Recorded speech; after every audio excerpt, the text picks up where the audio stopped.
Bueno, muchas gracias por prestarnos atención y, e interesarse en estos temas laborales porque es justamente lo que nosotros pretendemos con este canal. Así que, bueno, el título de este video, ¿por qué me demanda mi trabajador? ¿Cómo enfrentar la demanda de un trabajador? eh, Responde a la inquietud de muchas de las personas que trabajan eh, para empleadores o para empresas viendo este tipo de temas y que nos sugieren, nos piden que abordemos también este tipo de aspectos desde el plano de la empresa, del empleador, que no es lo más común en este tipo de casos. Lo más común, como es obvio, es que se aborde desde el tema del trabajador. ¿Ya? Así que pasemos directamente al tema. Bueno, ¿por qué me mandaría mi trabajador? Bueno, creo que la principal respuesta de ello nace o parte de problemas en el ambiente laboral. Digamos que, para poner este tema claro, eh, un centro de trabajo supone la confluencia de diversas personas, más allá del tema actual, de la situación actual del trabajo remoto. Digamos, siempre en un contexto ordinario va a suponer que confluya, digamos, se agrupe en un determinado espacio diversas personas con personalidades, con características, caracteres distintos, que puedan nacer conflictos entre ellas. Sin embargo, creo que el principal problema surge cuando estos problemas surgen o se originan en la propia empresa o en la propia organización. Esto puede deberse a muchas razones, o a que tienen autoridades, digamos, que no saben lidiar de la manera correcta con estos tipos de temas, que no saben tratar a las personas, eh, o que incluso existan normas poco claras en el centro de trabajo sobre las obligaciones y responsabilidades de cada una, sobre la estructura dentro de la organización, la jerarquía de cada uno de ellos y la forma de tratarse. Y esto puede tener cosas, mostrar, digamos, su lado más serio o más difícil, desde incluso temas de hostigamiento sexual, temas de hostigamiento moral. Entonces, siempre es preciso analizar cuáles son el origen de estos conflictos, más allá eh, del tema de los naturales roces que puede haber entre seres humanos, eh, como son evidentemente los trabajadores. Así que ese tema debe quedar muy claro. Ahora, el segundo de ellos es los malos tratos. Esto es muy importante porque en mi experiencia muchas de las personas que acuden al Poder Judicial o que demandan a sus empleadores, en realidad, eh, digamos que todo esto surge o nace de una mala percepción de sus empleadores, la percepción de que los están humillando, tratando mal, y muchas veces esto es fundado. Entonces, eh, los malos tratos o las humillaciones, los tratos injustos, los tratos desiguales deben ser totalmente erradicados de una organización laboral seria, por lo menos una organización que se pretende seria. Así que no solamente se ha mostrado poco efectivo este tipo de relaciones, digamos, este tipo de maniobras por parte de las autoridades de la empresa, sino que en la práctica además pueden originar problemas legales muy serios. Pónganse a pensar que incluso un trabajador podría denunciar ante la autoridad de trabajo anónimamente a su empleador. Entonces, claro, muchos de estos temas no se van a poder evitar, pero también tienen que considerar que muchas veces sí, y muchas veces se origina en la mala comunicación por parte de sus empleadores, o en la situación, o en la percepción de nuevamente este trabajador, de que la situación que ellos viven es injusta. El empleador, y aquí tengo que ser claro, es muy importante esto, puede actuar conforme a la ley, pero el tema de la justicia o la equidad puede incluso sobrepasar la ley. Entonces, en ese caso, el empleador tiene que evaluar bien qué medida adoptar, porque puede estar cumpliendo la ley, pero cometiendo un acto que puede ser visto por todos los trabajadores del centro de trabajo como injusto o inequitativo, y en ese caso tiene que afrontar las consecuencias de ello.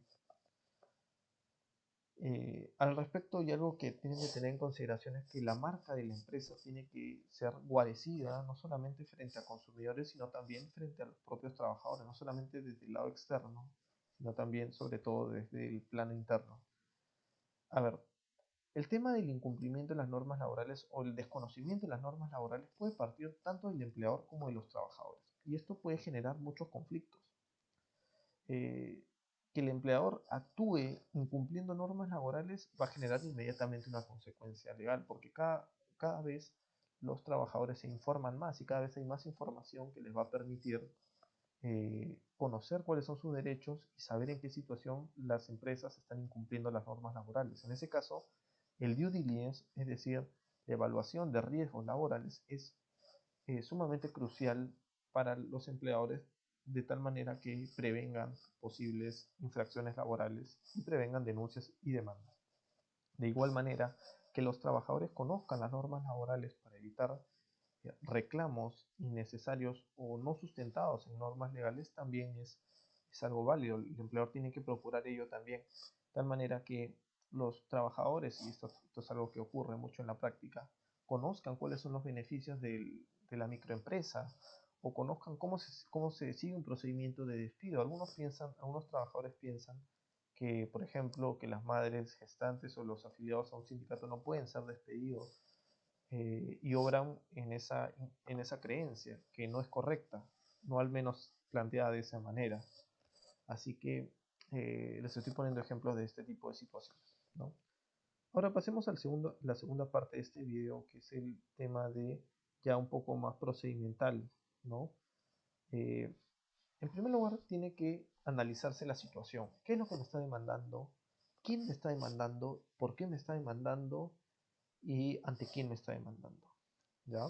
Conocer bien los detalles del caso, conocer bien los hechos, entrevistarse con las personas que pudieron apreciar esto, que son testigos de los hechos, recoger toda la documentación necesaria, establecer una teoría del caso sólida desde el comienzo. ¿A qué se refiere esto? Bueno, entonces, averiguar este tema y establecer una teoría del caso sólida va a ser, desde el inicio, va a ser crucial para poder solucionar este tipo de temas. Lo peor que se puede hacer en el marco ya de un proceso o procedimiento administrativo o frente a un proceso o procedimiento administrativo es cambiar las versiones que tengamos. Eso solamente demuestra debilidad de nuestra posición y que estamos mintiendo. Eso va a generar esa percepción, esa certeza por parte de la autoridad definitivamente. Así que cuidado con eso. Esto evidentemente guarda mucho sentido con el último punto, que es contratar especialistas diligentes, ordenados y responsables. El abogado que ve este tema tiene que ser suficientemente ordenado y responsable en el manejo de tu caso. Ahora, preparar para contestar la demanda y preparar documentos. ¿A qué me refiero? Bueno, que en el ejercicio de tu derecho de defensa siempre vas a tener la posibilidad de contestar, responder a una demanda y ofrecer documentos que permitan acreditar tu posición. Así que sé muy ordenado en guardar los documentos desde que inicies tus operaciones, de tal manera que cuando los requieras los puedas exhibir, los pagos que realizaste, las capacitaciones que diste a tus trabajadores, todo mantenerlo bien ordenado, no eliminar documentación, así sea documentación antigua, digitalizarlo, todo, pero guardarlo, tener el sustento de todo. Va a ser muy importante al momento de contestar.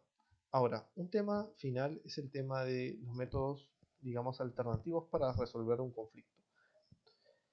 Dependiendo, y esto también es un tema que está relacionado con tu abogado, ¿no? Disculpen los anuncios.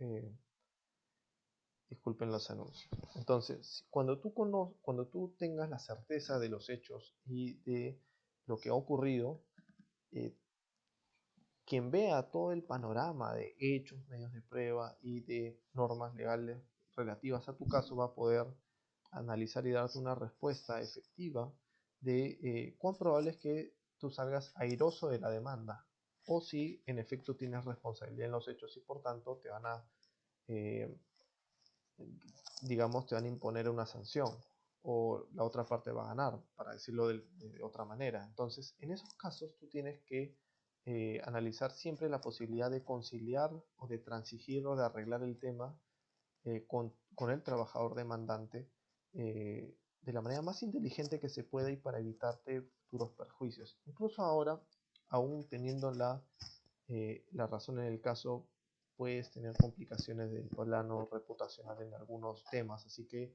siempre considera el tema de la conciliación de la transacción como medidas para resolver tu conflicto sin la necesidad de ir a un juicio laboral. Así que bueno, esto es todo. Si tienen preguntas, planteenlas. Ahí tienen nuestros números, nuestros correos. Así que bueno, nos estaremos viendo en una próxima oportunidad. Hasta luego.